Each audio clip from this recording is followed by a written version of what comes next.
안녕하세요 여러분, 마니입니다. 지난달 월요지식회에서 이야기한 대로 버진 갤럭틱의 리처드 브랜슨과 블루 오리진의 제프 베이조스가 연이어 우주비행에 성공하면서 전 세계적인 화제가 되고 있습니다.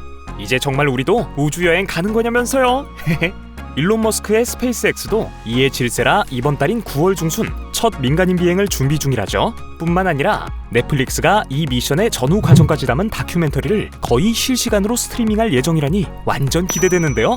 최근 이렇게 우주비행의 상업화 시대가 열리면서 기존의 우주 탐사와 개발을 도맡아 하던 미국, 러시아 등 극소수 국가의 우주국들은 요즘 무엇을 하고 있는지 궁금하신가요? 그럼 오늘은 이전보다도 한층 웅장해진 국가 간 우주 개발 경쟁에 대해 알아보시죠. We choose to go to the moon in this decade and do the other things, not because they are easy, but because they are hard. 대부분의 사람들이 인류의 우주 개발 역사하면 1969년 미국 나사의 아폴로 11호 달 착륙을 첫 장면으로 떠올릴 겁니다. 그리고 이 위대한 업적을 이뤄내게 한 원동력이 냉전시대 구소련에 대한 경쟁심에서 비롯했다는 이야기도 기억하시죠? 그런데 이제 그 역할을 중국이 하고 있는 것 같네요. 이른바 중국의 우주 굴기는 최근 많이 회자되지만 중국은 이미 1970년에 첫 인공위성 발사로 세계에서 5번째 위성 발사국이 된 바 있습니다. 1999년에는 첫 무인 우주선을 발사하기도 했죠.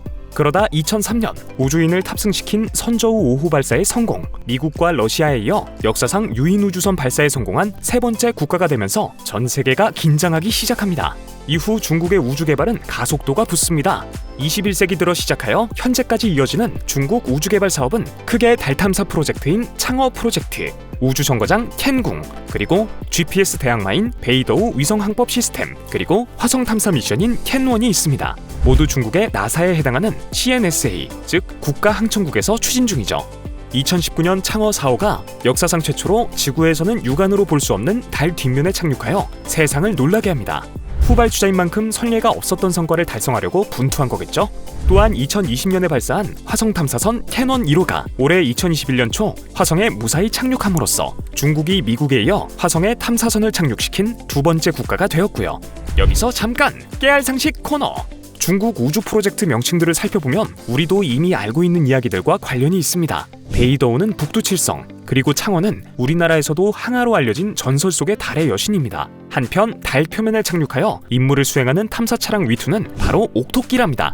달 탐사와 화성 탐사도 엄청난 일이지만 우주 정거장 캔궁에 특히 주목할 필요가 있습니다. 2011년 발사된 캔궁 1호는 처음부터 좀 불안정한 모델로 여겨졌고 2018년 남태평양에 추락할 때 전 세계를 공포에 떨게 하기도 했습니다. 하지만 현재 건설 중인 세 번째는 3호라는 번호도 떼어버리고 궁극의 캔궁 우주 정거장으로서의 모습을 갖춰가고 있습니다. 올해인 2021년 4월 메인 모듈 캐너가 발사되어 안정적으로 자리 잡았고 5월에는 물자를 실은 텐저우 2호가 도킹에 성공했으며 6월에는 유인 우주선 선저우 12호까지 무사히 도킹에 성공. 현재 3명의 우주인이 캔궁 우주정거장에서 생활하고 있다네요. 그래서 현재 우주정거장으로는 우리가 익히 알고 있는 국제우주정거장 ISS와 캔궁 우주정거장 단 2개가 있답니다. 문제는 1998년에 론칭된 ISS는 현재 노후되어 몇 년 후에는 은퇴해야 한다는 겁니다. 그런데 새 국제우주정거장을 건설안에 만회하며 의견이 분분한 모양입니다. 새로운 우주정거장을 론칭하더라도 민간 기업에 맡긴다는 말도 있고요. 그래서 어쩌면 일시적으로라도 캔궁이 유일한 우주정거장 역할을 하게 될지도 모른다는 건데 이게 좀 미묘한 문제입니다. 우주정거장은 그간 주로 우주 실험실 역할을 해왔습니다. 국가기밀 수준의 첨단 과학 연구가 많이 이루어졌는데 ISS는 명실공히 국제우주정거장으로서 많은 나라들이 이용해왔지만 미국이 기술 유출을 우려해서 중국만은 끼워주지 않았거든요. 게다가 좀 으스스한 이야기도 있습니다. 바로 캔궁 우주정거장에 장착되어 있는 로봇팔인데요. 도킹하는 우주선을 잡아 끈다든지 다양한 용도로 사용된다는데 제임스 디킨스 미국 우주사령관이 다른 인공위성들을 잡아챌지도 모른다고 우려했다는 보도가 나왔거든요. 그 말을 듣고 보니 좀 무섭네요. 이보다도 더 무시무시한 건 중국이 우주 개발 과정을 투명하게 공개하지 않고 있어 과연 무슨 일이 일어나고 있는지 중국 밖에서는 잘 알 수 없다는 사실입니다. 그럼 대체 강대국들은 왜 이렇게 우주 개발 경쟁에 매달리는 걸까요? 단순히 서로에 대한 시샘 때문만은 아닐 겁니다. 첫째, 국가안보 차원입니다. 앞서도 말했지만 1969년 미국이 아폴로 11호를 달에 보낸 원동력은 바로 스푸트닉 크라이시스. 구소련이 1957년 쏘아 올린 세계 최초 인공위성 스푸트닉 1호에 대한 공포에 가까운 위기감에서 비롯되었죠. 당시 기사, 그리고 미국이 이후 아폴로계에게 쏟아부은 예산을 보면 얼마나 절박했는지 짐작이 가시죠? 두 번째는 자원 개발입니다. 지구 자원은 한정되어 있지만 우주에는 무궁무진한 자원들이 있으니까요.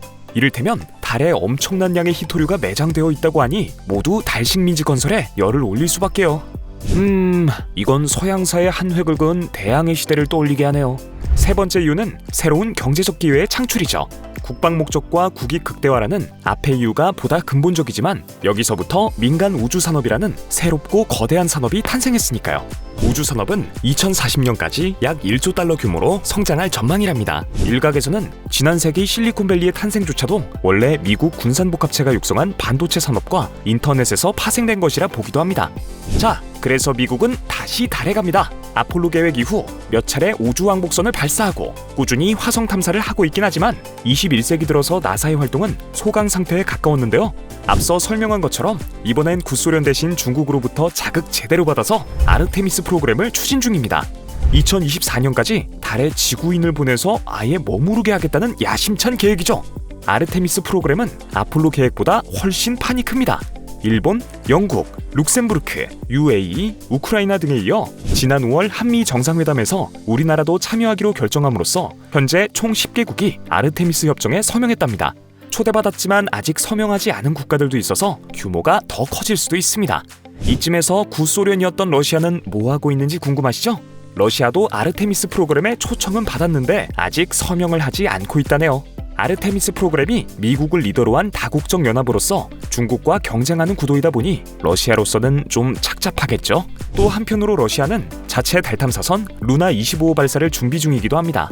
아르테미스 프로그램에 참여하는 건 국가들만이 아닙니다. 미국의 우주 개발이 최근 2000년대 초부터 소강 상태였다고는 하지만 그동안 키워놓은 민간 기업들이 든든한 협력 업체가 되어주고 있습니다. 그중 1순위가 바로 일론 머스크가 이끄는 스페이스X죠. 스페이스X는 수년 전부터 ISS에 우주인과 물자를 실어 나르는 나사 용역 일을 해오고 있습니다. 재활용 발사체 펠컨 9 덕분에 이 일을 러시아가 대행해주던 것보다 20%나 비용 절감이 된다고 하니 효자가 따로 없네요. 러시아는 이제 미국 민간 기업에도 밀리는 건가? 한편 블루오리진의 경우 기술력은 상당하지만 아르테미스 프로그램 협력업체 입찰에 떨어져서 제프 베이조스가 발을 동동 구르고 있다고 하네요. 이번에 베이조스가 의도적으로 아폴로 11호의 달 착륙일인 7월 20일에 우주 비행을 한 것도 분명히 전달하려는 메시지가 있어서겠죠? 하지만 안타깝게도 나사는 이런 블루오리진의 끈질긴 구애에 응하지 않고 있습니다.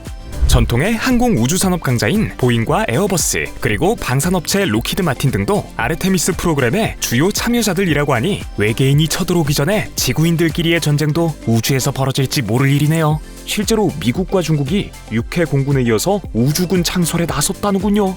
아이고. 지난번 민간 우주산업편에 이어 오늘은 국가 주도의 우주개발 경쟁에 대해 살펴봤는데요. 우리나라가 이 거대한 조류에 뒤처지는 건 아닌지 걱정도 되지만 아르테미스 협정에도 참여하고 막대한 예산을 투입하여 우주 방위사업 전담팀도 운영한다니 앞으로 더 기대해봐야겠네요. 토인비라는 역사학자가 그랬다는군요. 인류의 역사는 곧 도전과 응전의 역사라고요. 경쟁자의 위협은 그리 유쾌하지 않은 것이지만 결과적으로 나의 발전 원동력이 되기도 한다는 것, 개인적인 차원에서도 새겨봐야 할 일인 것 같습니다. 이상 만이었습니다.